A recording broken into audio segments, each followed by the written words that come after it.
Bueno, vamos a hablar un poquito del tramo final de esta campaña. ¿Qué está mirando el ciudadano, ¿no?, a la hora de tomar las decisiones? ¿Qué lo impacta más? ¿Está bueno, cargado de emocionalidad cuando va a tener que decidir entre uno u otro, entre Milei y Massa?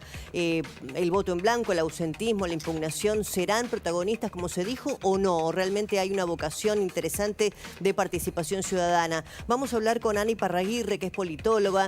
La vimos el lunes aquí en la pantalla con Carlos Pañi. ¿Cómo estás, Ana? Buen día.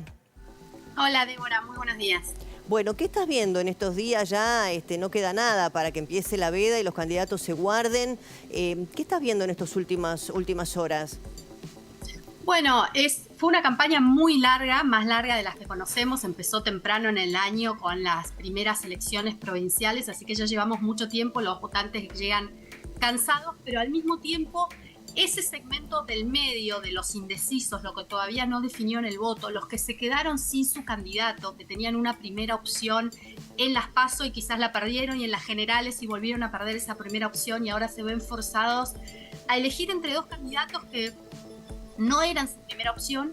Y a pesar de que la campaña fue muy larga, el tiempo que tienen para definirse ahora entre los dos candidatos que quedaron fue corto. Así que hay un gran porcentaje de indecisos que incluso después del debate sigue sin poder definir cuál de los dos le va a dar su apoyo o si le va a dar el apoyo a alguno de los dos. ¿El debate no incide o no ha incidido, según tu mirada, en la decisión para uno u otro lado? Bueno, de los datos que tenemos, sabemos históricamente que el debate incide de forma marginal, en los márgenes. Ahora, si la elección está muy cerrada, como aparenta estar esta elección, un cambio marginal puede determinar el voto definitivamente, además de lo que vos recién decías, Débora, hace un minuto, quiénes van a ir a votar, si hay gente que decide no participar. Un cambio en la participación que beneficie o perjudique a alguno de los candidatos te puede voltear el resultado de una elección. De los datos que tenemos de este debate que pasó el domingo, lo que sabemos es que hay aproximadamente un 6% de los votantes. Primero te digo que en realidad la visibilidad fue casi universal. Más del 90% de la gente te dice que vieron o el debate o alguna repercusión del debate. Y por otro lado, pero de eso hay un 6% nomás que te dice que consideró cambiar su voto a partir del debate. Y ahora, en ese sentido, Ana, cuando uno piensa en cambiar el voto, que es verdad lo que dice Debbie, es poco el 6%, ¿qué es lo que pesa? ¿La racionalidad de los argumentos, la contundencia discursiva o es más emocional, intangible, inexplicable? ¿Cómo lo pondrías? Sí, bueno, primero te digo que 6% es poco, como bien decía Débora, pero también es un montón si la diferencia entre los dos candidatos es menos de 6 puntos. Claro. Esos 6 puntos te la puede dar vuelta. Pero en términos de qué es lo que pesa, vos sabés, hay una frase muy famosa de Karl Rove que decía que la gente va a los debates tratando de ver quién tiene el carácter para ser presidente. Y en el fondo eso es lo que se juega. Y lo que vieron en el debate, hay un estudio de Pulsar que muestra que lo que terminaron viendo estos participantes indecisos fue un político experimentado, por un lado, con toda la connotación negativa que esto tiene. Recordemos que esta elección empezó con una certeza, que es el rechazo de la gente hacia la política tradicional, hacia los políticos, así que Massa termina un poco encasillado en ese lugar. Y por otro lado, un chico violento que no había logrado manifestar sus opiniones y no había logrado articular su visión en el debate. Así que terminaron estos indecisos quizás más indecisos que nunca. No lograron definir a partir del debate. Ana, ¿y tienen medido? Vos decías, bueno, en una elección ajustada todo impacta, ¿no? Sea el 6%, que parece poco, pero en un contexto como este puede ser mucho, de cambio de voto a raíz del debate, el ausentismo, el voto blanco. No sé, primero parecía que el voto blanco o el voy a impugnar o el no voy a ir porque ninguno de los dos me gusta era importante. Después pareció que eso se iba achicando con el correr de los días y que la gente iba finalmente a comprometerse. ¿Lo tenés medido? Bueno, lo que tenés del voto blanco, históricamente, en promedio en las elecciones argentinas, el voto blanco es del 4%. Tuvimos un pico de 18 en el 2001, pero en el promedio es del 4%. Hoy hay muchas encuestas que lo están mostrando en el promedio o arriba del promedio, pero hay algunas que te están mostrando hasta un 10% del voto en blanco. Pero lo otro que vos decías, Débora, que es cierto es que ese número fue bajando a lo largo de este mes. ¿Por qué fue bajando? Bueno, porque la gente empezó diciendo, no, yo no quiero ninguno de los dos. Yo estaba comprometido con algún otro candidato que no terminó quedando en esta segunda vuelta. Y eso lleva un proceso. Yo siempre uso un ejemplo que es poco feliz, pero que es si yo le digo a mi marido y le pregunto, si yo me muero, ¿vos te vas a casar con otra? Seguro que me va a decir que no, voy a esperar mucho.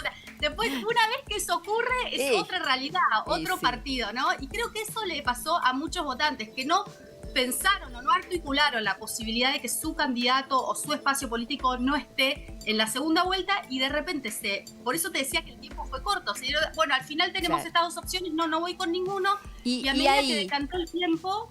En ese punto que estás haciendo, Ana, vos decís que pudo haber tenido algún impacto el pronunciamiento de Macri, Bullrich, Petri, bueno, y algunos dirigentes de cierto sector más duro del PRO en esto de bueno, está bien, me caso. Absolutamente, absolutamente. Mira, una de las cosas lo que tenía que hacer Milei, que empezó con 7 puntos de desventaja respecto de Massa este último tramo de la campaña, era consolidar los votos de Patricia Bullrich. Si bien hubo mucho ruido alrededor de ese apoyo de Macri y de Patricia Bullrich a Javier Milei, una de las cosas que hicieron muy inteligentemente es hacerlo inmediatamente después de la campaña. ¿Y eso qué les permitió? Les permitió que todo ese ruido que se generó quede encapsulado en esta primera semana de esta última etapa de la campaña, para después poder pasar a hablar con otros temas. La gran incógnita de esta elección y lo que puede llegar a determinar el voto es qué porcentaje de los votantes de Patricia Bullrich consolida Milei. Milei necesita consolidar por lo menos 7 de cada 10 de esos votantes para poder estar por encima de Sergio Massa en esta elección. Ana, te quiere preguntar nuestro compañero Maxi. Mucho hemos visto en este último tramo que el voto quizás, o por lo menos un segmento que podría estar cercano al 8%, se define en el cuarto oscuro. ¿Esa misma gente también define ese mismo día si va a votar? O sea, ¿tan variable puede ser la cantidad de gente que vote el domingo? Sí, y en esta elección particular, acordate que después como la participación subió mucho en la elección general, dejamos de hablar de eso. Pero un dato recurrente en todas las elecciones provinciales que se dieron durante el año y en las PASO había sido la baja participación que había habido con respecto al promedio histórico de participación. Nosotros lamentablemente no tenemos un montón de datos de segundas vueltas porque hubo una sola en Argentina en el año 2015, entonces no sabemos qué es lo que ocurre. Sabemos que en el año 2015 no bajó la participación. Ahora, era una situación muy distinta, ¿no? Porque los dos candidatos que terminaron en segunda vuelta eran los que uno esperaba que terminen en segunda vuelta. Digo, no hubo mucha sorpresa ahí. En cambio ahora tenemos dos candidatos que, bueno, generan muchísimas más resistencias y son más difíciles de digerir para gran parte del electorado que tiene que definir esto. Y efectivamente, como vos decís, la definición se hace cada vez más a último momento. Fíjate que en la elección, en la PASO, Milei empezó a crecer y a distanciarse de Juntos por el Cambio y de Massa en los últimos 10 días, 2 semanas de la campaña.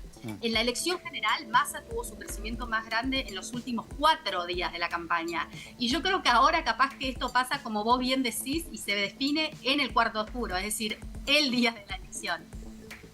Bueno, interesantísimo, Ana, muchas gracias. Veremos ya, te llamaremos supongo que la semana que viene con el resultado puesto. Así nos ayudas a comprender un poquito más con qué actitud fue a votar la gente de acuerdo al resultado que veamos el domingo a la noche. Gracias, Ana. Muchas gracias a ustedes. Ana Iparraguirre es política.